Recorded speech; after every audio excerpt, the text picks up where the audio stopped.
Hiring the wrong executive costs you time and money. Leveraging work psychology, Spirit Consulting helps you hire the right executive so you can focus on growing your business. For a free quote, visit spiritmco.com.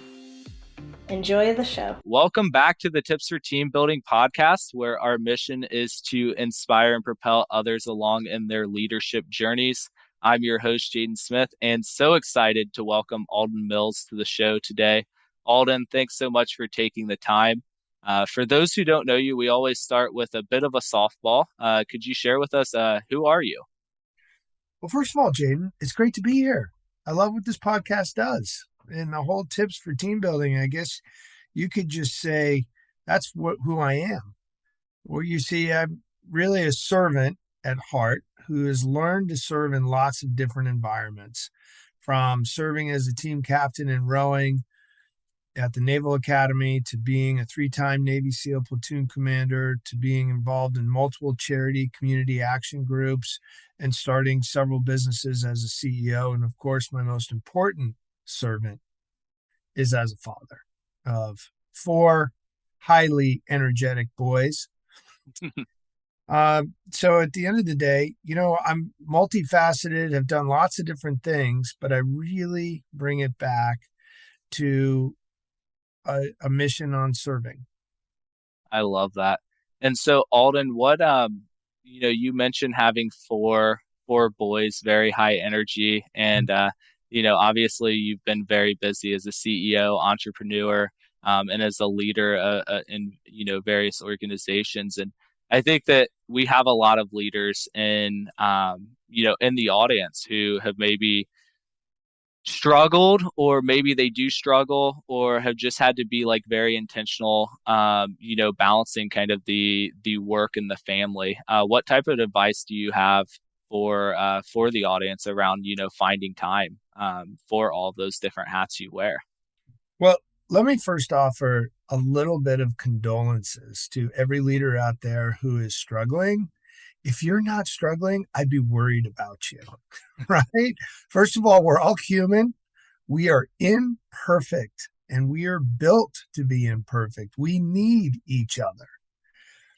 And when it comes to the fine art of not balancing, but blending the personal world and the professional world, it is a trial by error. It is something we don't get right, because there are times where we will have to go all in on the professional, and then there'll be times where we need to back off and go on the personal side. The best piece of advice I can offer any of the leaders out there is to first understand this is a journey. You're going to make all kinds of mistakes, but one of the most important things I want you to work on is your power of focus, of being present wherever you are. There is nothing more frustrating for a partner in a family if you're home, but your brain is at work. Be present where you are, and also be mindful of the fact that one of your single most precious resources is time. And especially if you're dealing with little children, you never get that time back. So be mindful of that. I love that. And you kind of hit on, through a leadership journey, there's going to be some failures along the way, and we'll hit on failures a little bit Not some, later. Jaden. Not some. There's lots. Let's just fail forward together. Let's get really comfortable with that, right? I literally think of this, and this may sound a little archaic, but it's the difference between a machine gunner and a sniper. A sniper spends all this time setting up his or her shot for the perfect shot, right? And then they finally take the shot after hours and hours and hours, and they miss. And the shot is so far away, and if your spotter isn't right on that jet stream trail, the vapor trail of the bullet, and you don't see the backdrop, you have no idea where you missed the shot. A machine gunner knows they're going to miss the shot.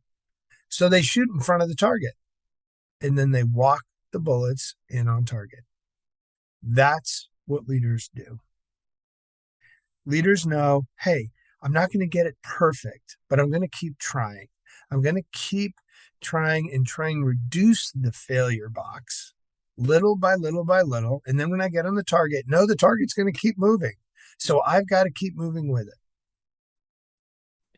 Yeah. Somebody jump in on that, but I really want to drive home the point. Get comfortable with being uncomfortable about failing. I love that. And I love that analogy as well. And just, that philosophy of accepting the failure, being comfortable with it, and, rather than trying to avoid failure, embrace failure, but every time get better at failing and take a lesson, away from it. Yeah. And, this may sound trite, but it's not failing if you've learned something from it. Now, if you're failing by doing the same thing over and over and over again, okay, then we need to break that broken loop. But if we've tried something and it didn't work out, well, then we've learned a different way that it doesn't work. Right? That's not a failure. That's a lesson learned. And a lesson learned that we can implement that makes us better.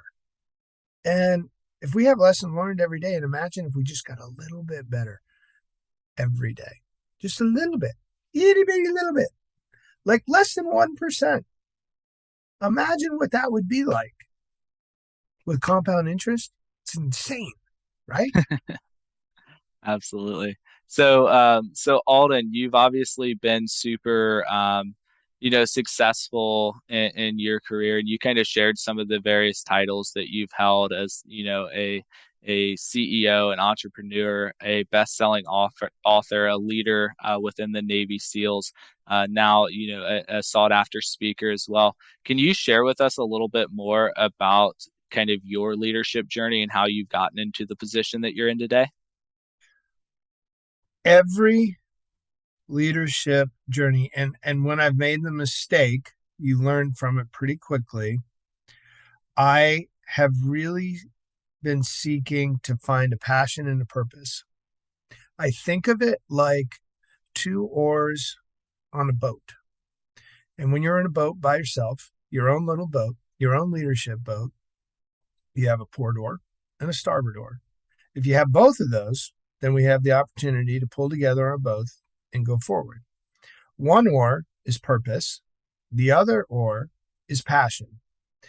I don't care which one comes first. You'll hear lots of people saying, we got to have a purpose. You got to have passion too. And if you have a passion and find a purpose in it, great. If you have a purpose and then you find a passion in it, terrific. But you need both. If you have only one, well, you'll start going in circles, right? And at an early age, I ended up getting recruited to row at the Naval Academy. And that was my great first leadership experience, being an elected leader of the rowing program there. And that then dovetailed to SEAL Team. SEAL Team then gave me the confidence to start my own business. Failed lots of times in business. And each business that I started led to another business that I was even more passionate about. And the business that I'm in today is about leadership development. And I have really think of me as an amalgam of different leadership experiences that now have got me to a point that I find great joy, passion, and purpose in helping people do more than they originally thought possible, and helping them be unstoppable, helping them make the choice to be unstoppable. Yeah, I love that. And, the books that you've written thus far, Alden, within the Unstoppable series, have two so far: Unstoppable Teams and Be Unstoppable, with a third on the way, with Unstoppable Mindset. Could you give us kind of an overview of the first two books as well as a preview of what's to come in the third? Yes. Be Unstoppable. And I think it's just it's a little bit of poetry here. It took me 10 years to write. It started in 2002 when a dear friend of mine became the first Navy SEAL to die in Afghanistan. And when you go off and do missions, you have to write a just in case letter. Should you pay the ultimate sacrifice, they want a flag and a letter to hand to the next of kin. When I did my missions, my next of kin was my brother, my mom, and my dad. They would have gotten my just in case letters. But when my buddy Neil Roberts died, I knew an 18-month-old son was going to get that letter. And at the same time, my wife was pregnant with our first child, and it made me wonder what Neil had written. So I started on the process of writing a just in case letter. And that first one was to Henry in 2003, and it was not a good letter. It was do this, don't do that. I made some comical things like don't pee in a fan, and then I would throw some pithy ideas in between there. And then Charlie came along in 2005, and I kept writing. And then came John, and then came William. And by the end of it, the book turned into a parable about a seaside town with a young leader who was given a boat to learn to navigate for the rest of his life. And I used the metaphor of a ship's captain in their own boat. That first book was the one about helping people understanding how to persist, because that's where success is. So Be Unstoppable launched in 2013 and has now gone through several revisions, been translated into multiple languages. I read the Audible version of the book, and it's become a really popular book about the simplicity, but the difficulty of getting up and keep trying. And it's really designed for a parent to a child or for an executive to a mentor. The second book came out in 2013, Unstoppable Teams, 4 Essential Actions of High Performance Leadership. And it's a much more business-related book. There is a parable inside, but it's not the entire book. And that book is all about how not just to lead yourself, but the essence of leading teams. And the meat of the book is really around this quotation. No one cares how much you know until they know how much you care.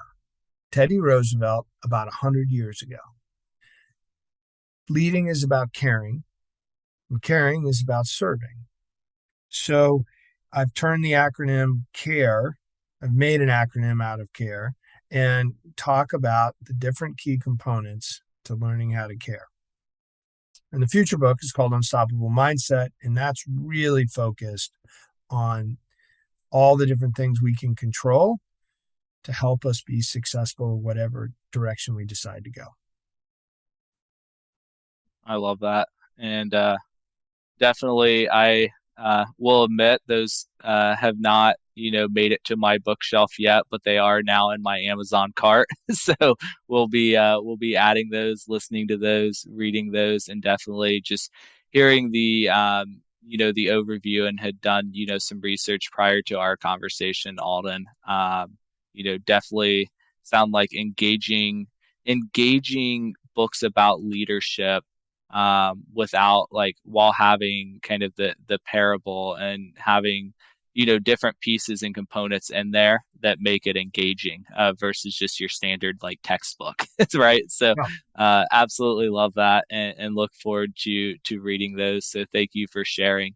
One of the things that you talked about in Unstoppable Teams is that Teddy Roosevelt quote, and being able to show folks that you do care.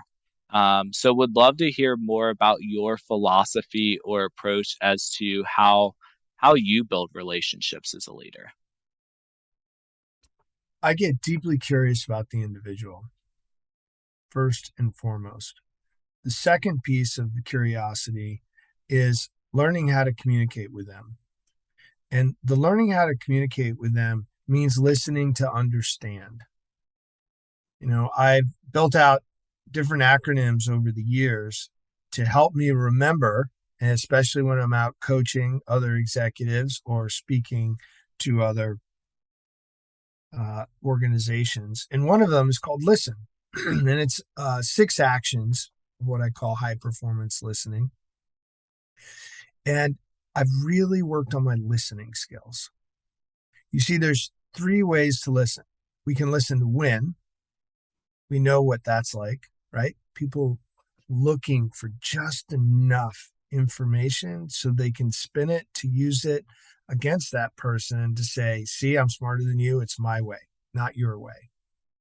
There's listen to fix, not looking for any context. Just come on, let's get the answer and move on, not worrying about the long-term effects.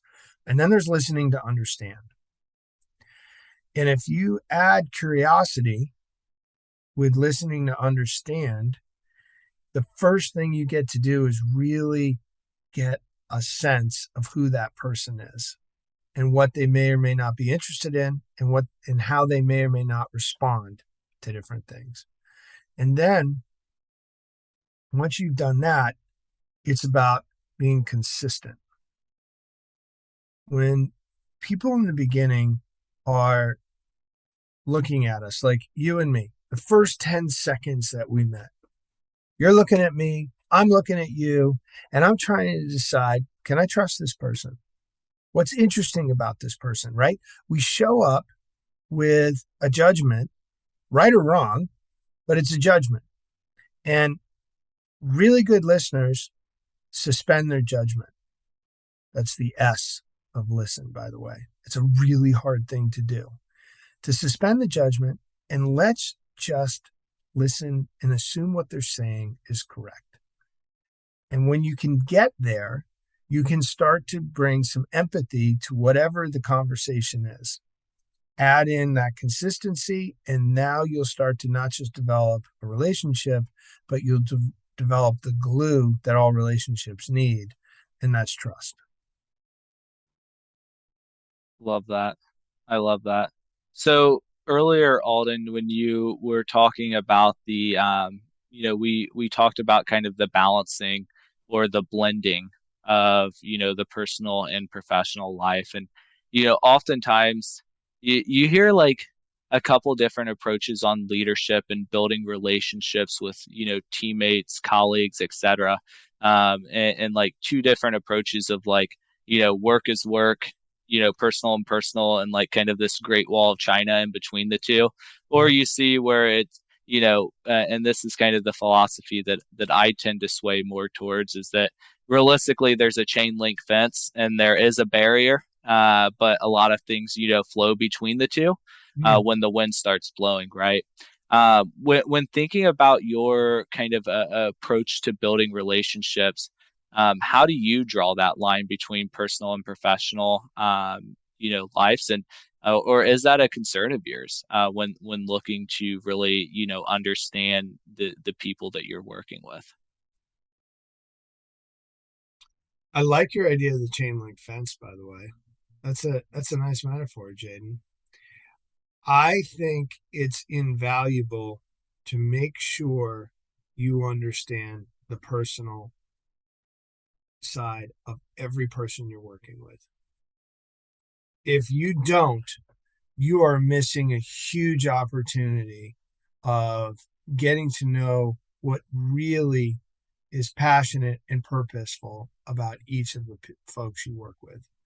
And I'm talking about knowing their children, knowing if they have a hardship at home, like they're caregiving for someone in the family that has Alzheimer's, or perhaps it's a COVID related scenario, or perhaps it's multi-generational living under a roof. Perhaps it's a single mom, perhaps it's a divorcee. Knowing what they are leaving your door from and then walking in the next day, you want to be aware of those pieces because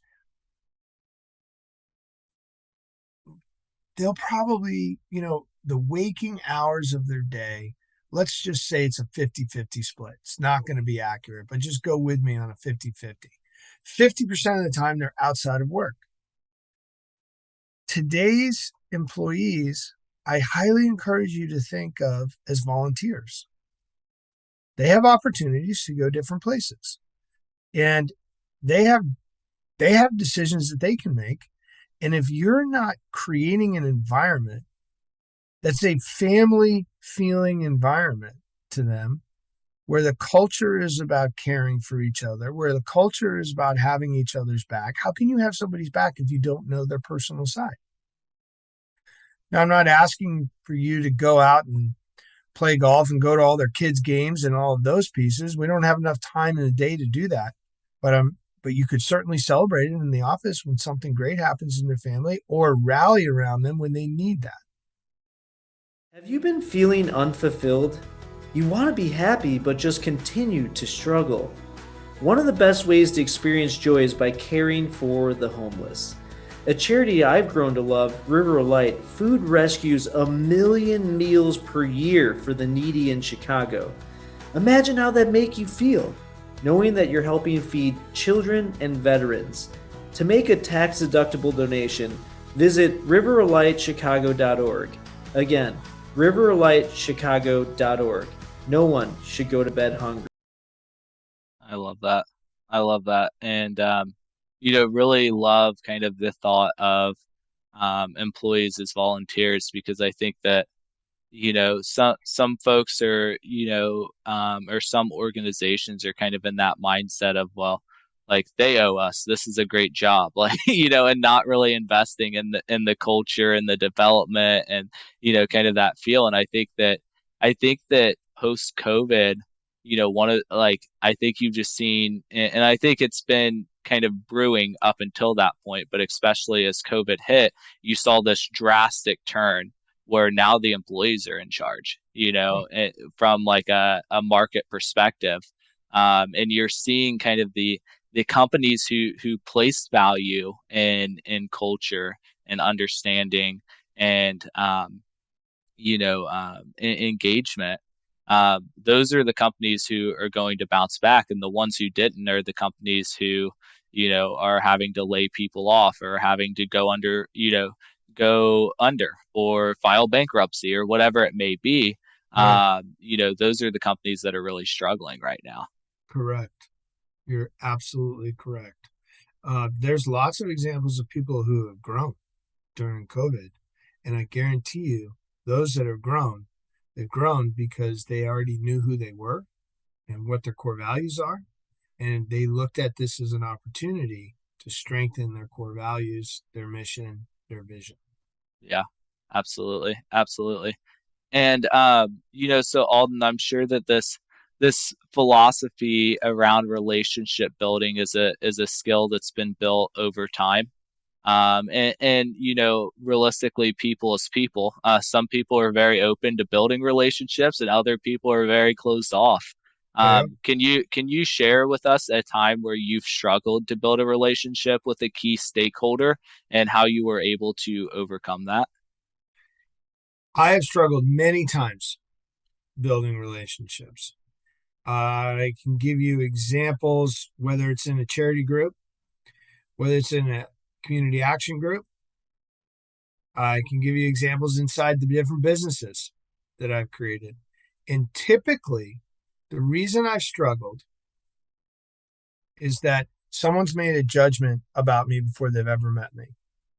Someone who could have served in the Peace Corps while I was a Navy SEAL and thinks of me as nothing more than an assassin, right? Oh, all that person knows is how to shoot guns and kill people and destroy. And I don't want that person in my life. That can be a hard barrier to get over. Right. A lot of people would say, oh, well, how could anyone not want to be a friend with a Navy SEAL? Huh, there's a lot of people out there, right? There could be a lot of people out there that are like, oh, he invented the perfect push-up and he did this and he did that. There's nothing we have in common. I'm an engineer and I don't like people who are big extroverted people like that. And, all he does is talk, right? They made a judgment. It's their judgment. There's nothing I can do about their judgment. I can't get them to suspend their judgment, but I can control my narrative to them. And if I'm consistent and keep the care flywheel flowing in their direction, consistently showing that, hey, I'm looking out for you. I know you may not like me. That's okay. That's not the job we're here to do, but I'm going to honor you every time you do something great, or I'm going to help you and make sure that you still succeed. I don't want you to fail. And in any one of those scenarios, It is always consistency of showing how much you care wins the day.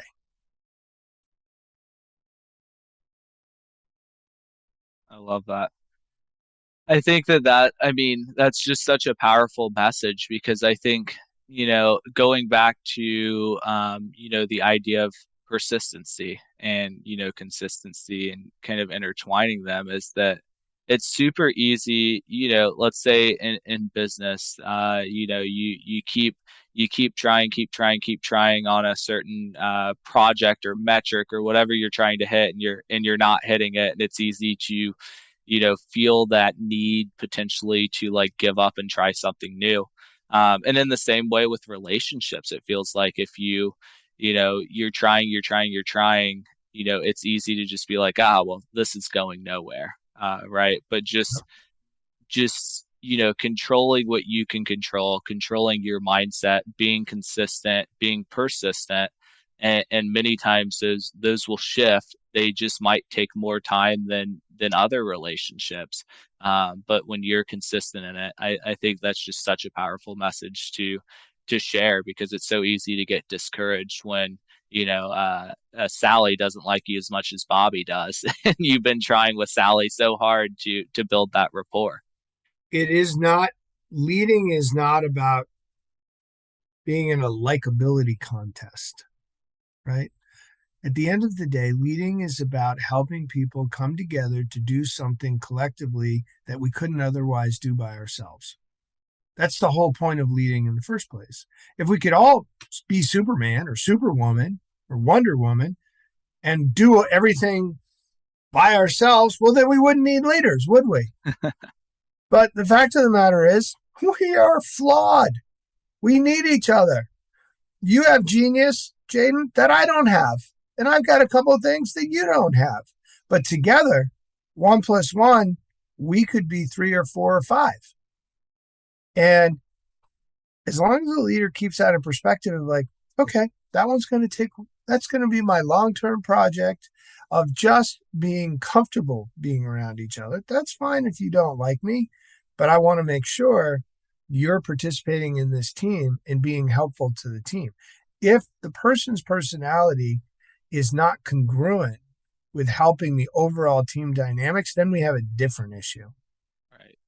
Right? Now we're into the one bad apple can spoil the bunch type of metaphor. And that will not be accepted. But if somebody's an introvert, doesn't like the military, is fearful of someone that's a loud speaking, energetic person, no problem. We can tone that piece down. But what we can't do is accept subpar performance that is a known quantity for the entire team. Yeah, absolutely.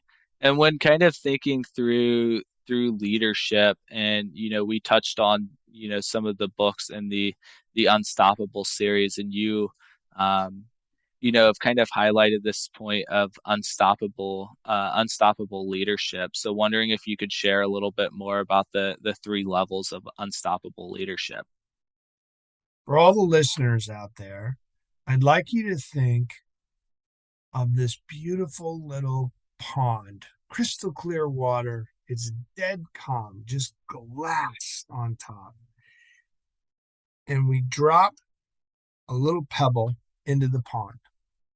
That pebble, once it hits the water immediately ripples out, a series of ripples. And in this case, let's think about the first 3 ripples, right? The very first one, the center ring, that is your influence of leading yourself. The pebble, those represent your actions. The second larger ring, greater influence, is your team leadership. You see, how you end up leading yourself directly correlates with how you lead a team. A team is nothing more than a reflection of its leader. And then the team actions and the consistency of these team actions have taken over some period of time ripple out to the third largest ring, which has the greatest influence, and that's the culture. And culture is nothing more than the collection of teams of teams actions.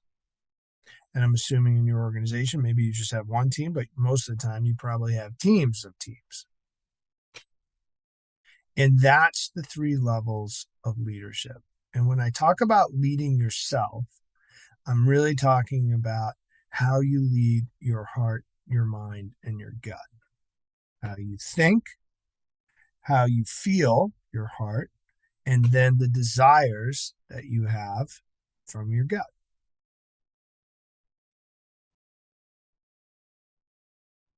Awesome, awesome, awesome, and love that analogy of the pebble and the pond. I think that it just really kind of gives the visual representation of the impact that folks can have. I guess just like how it all starts at the top, right? And that's always just something to highlight of, especially when you're in that executive, leadership position, it starts with you. But I think it's also something to highlight that if you are in that mid level, and maybe that person at the top, that first ring, maybe that's not the best example, and that's not what the culture needs to be. You being that second ring and having the ability to kind of impact those actions, may create a positive impact on that third ring. If you're looking to make a change, any type of change, always look within first. Emulate what the changes you seek. Be that change. Then help others embrace that change. Because the more you learn the trials and tribulations that you're going through, and remember, we talked earlier about how to build connections. That has to do with transparency. It's okay to bring, hey, I've been struggling with this. I get it. The more you're comfortable with the struggle, the more people will lean in and say, oh, I can relate because I'm having a similar struggle. Or maybe they're having a different one and they feel comfortable enough to raise their hand. And now we can get a team coming together to look at dealing with that struggle. And when a couple of teams embrace that, now we're on the path to infecting a change throughout the organization that's going to be a positive influence for the culture. I love it. So Alden, you're just wildly accomplished in your career and in your life and what you've done thus far, and I'm sure what you'll continue to do. And I'm sure that you've gotten to this spot just by being perfect, never making mistakes, just following the the clear road, etc. How did you know that? That's right, Captain Perfect, right here. And by the way, that wouldn't even get out of my mouth. My wife would come home and be like, "Are you kidding me?" Yeah, hold on a minute. Yeah, obviously, just kidding.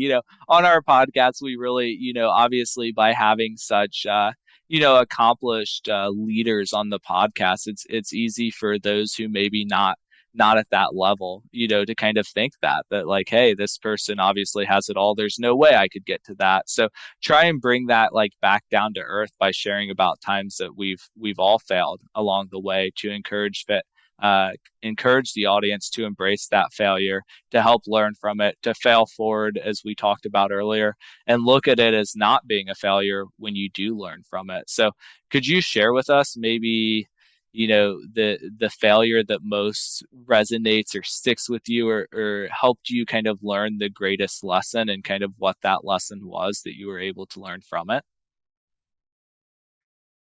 We could spend a whole podcast, a couple of podcasts, talking about lessons learned from my failures. First and foremost, I have failed way more than I've succeeded. Yes, you've seen or heard through Jaden or read about some of the successes I've had. They have come on the heels of spectacular failures. But I will trace most of my successes back to an early start of failing. And I was 12. I was diagnosed with asthma, and I was born, as the doctor pointed out very clearly, that I was born with smaller than average sized lungs and that I should lead a less active lifestyle. and learn the game of chess. I was having a full pity party for myself. My mom actually sent me out of the office, made me sit in the lobby. She comes over to me in the offensive position after finishing talking to the doctor. In that offensive position, her hands are on her hips, right? Leaning into me, kicks my foot. What's wrong with you? I'm like, Mom, chess? How am I going to learn chess? I am terrible at checkers, right? And Mom said something, but she followed up with it with Dad that has always stuck with me.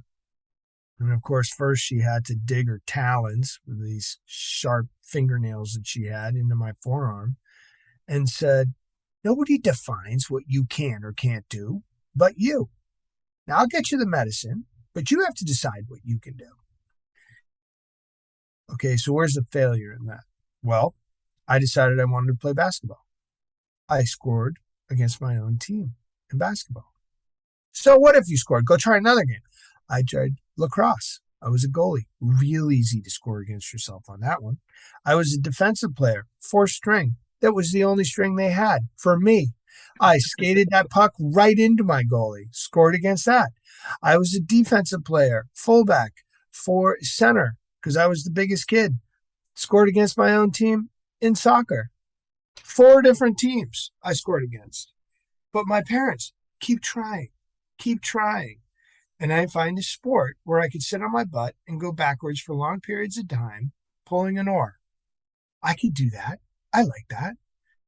The oar took me to the Naval Academy, took me to trying out and making the Olympic camp. I ended up then turning that down to go to SEAL team. And then go to SEAL team, where I almost failed out of that. But then I have these great platoons, and then I end up going into business. I had looked at bankruptcy 3 times within 30 days each time. And each time we figured out a way. So when you think about failures, they're only failures if they force you to give up. And even then, maybe you've decided, hey, this isn't the right thing for me anymore. But if you don't learn anything from it, and then it stops you, then it's a failure. But if you're learning from it, and you pivot, make a different move, then it's not a failure. I love that. And that's so impactful to, just kind of process through. Because it's so easy. I mean, as you talked about, when you're leading yourself, your mind, your heart, and your gut, it's really easy to let your heart get into it when you do fail and get so like discouraged, beat yourself up, etc. So kind of that way to redirect that thought and to look at the positives of it. Alden, you've just shared so much great wisdom with our audience today. Is there any other advice or wisdom that you'd like to impart on the audience before we wrap up here? I want to remind everybody we're built to be unstoppable. I want them to know that unstoppable is a choice. Every single person has the ability. You have the talent. But you have to understand there's very few things we can control. We can control how we think. We can control how we feel. And if you are blessed with working arms and legs, then you can control your body movements. Even if you don't have arms and legs, you can still control your thoughts.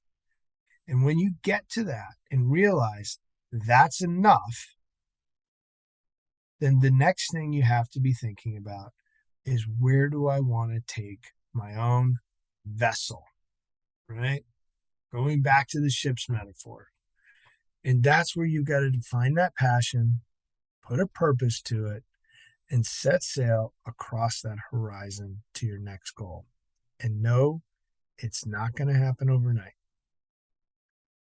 The path to be unstoppable is paved with daily action towards your goal. Such a powerful message to close out with. Alden, if folks in the audience were inspired by what you shared and want to learn more about you, what you're doing, your books, your speaking engagements, etc., how can people reach you? They can reach me through my website, alden-mills.com. Awesome. And we will include that in the show notes, so that way it's easy to access. Alden, just want to say thank you so much again for being a guest on the Tips for Team Building podcast, where our mission is to inspire and propel others along on their leadership journeys. Really enjoyed the opportunity to connect with you and look forward to seeing how the wisdom shared on today's episode really inspires others in the audience. Jaden, thank you. Keep inspiring and propelling people to be better. Thanks for tuning in to the Tips for Team Building podcast, where we propel others along in their leadership journeys. If you enjoyed the show, would you please subscribe and leave a review wherever you listened? You can also visit www.spiritmco.com to find out more about how Spirit Consulting inspires virtuous leadership. We'll see you next time.